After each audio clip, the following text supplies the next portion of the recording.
দেখেন আচ্ছা দেখো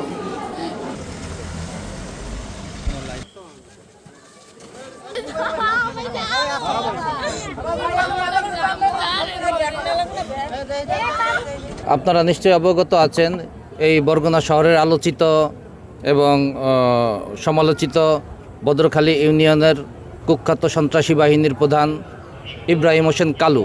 সেই কালু বাহিনীর প্রধান কালুকে আমরা গত ফেব্রুয়ারি মাসে গ্রেপ্তার করা হয়েছিল। গ্রেপ্তার করে তার কাছ থেকে দেশীয় অস্ত্রশস্ত্র রিকভারি করার পরে তার সন্ত্রাসী কার্যক্রমের উপরে আমরা সেই অস্ত্র আইনে মামলা দিয়েছিলাম এবং তৎসহ দ্রুত বিচার এবং অস্ত্র আইনে মামলা দিয়ে বিজ্ঞ আদালতে প্রেরণ করেছিলাম। পরবর্তীতে একটি ডাকাতি মামলার সন্দিগ্ধ আসামি হিসাবেও তাকে আমরা সোনারেশ দেখিয়েছিলাম। প্রায় 3 মাস বা 4 মাস হাজত খেটে গত 4 দিন আগে সে জামিনে মুক্তি পেয়ে আবার এলাকায় এসে সন্ত্রাসী কর্মকাণ্ড এবং মাদক ব্যবসা পরিচালনা করা আরম্ভ করেছিল।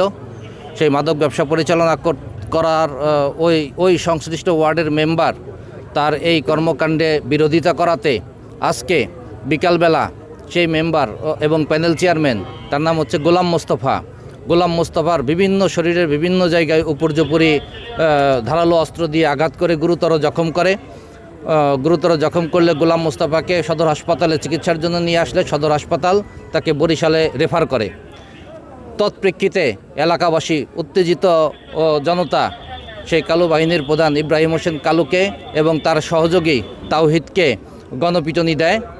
গণপিটুনির সংবাদ প্রাপ্ত হয়ে আমরা সরাসরি যত দ্রুত সম্ভব সেই ঘটনাস্থলে উপস্থিত হয়ে আমরা গুরুতর জখম অবস্থায় ওই ইব্রাহিম হোসেন কালুকে এবং তার সহযোগী তাওহিদকে উত্তেজিত জনতার কাছ থেকে উদ্ধার করি এবং উদ্ধার করে আমরা অ্যাম্বুলেন্স যোগে দ্রুত বরগুনা সদর হাসপাতালে প্রেরণ করি।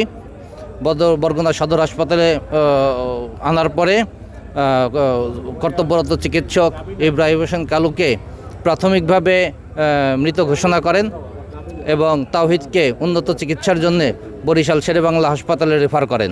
আমরা যদিও এখনও লিখিত কাগজ পাইনি, এটা ডাক্তারদের আনঅফিসিয়াল যে বক্তব্য আমি সেটা আপনাদেরকে বললাম। তার নামে মাদক মামলা সহ বিভিন্ন ধরনের মামলা প্রায় 13-14টি, আমার এক্সাক্ট মনে নেই এই মুহূর্তে, দেখতে হবে, 13-14টি মামলা আছে, 14-15টি মামলা আছে আমার যতটুকু জানা। এখন পর্যন্ত আমাদের তদন্ত চলমান আছে, এখন পর্যন্ত কাউকে গ্রেপ্তার করা সম্ভব হয়নি।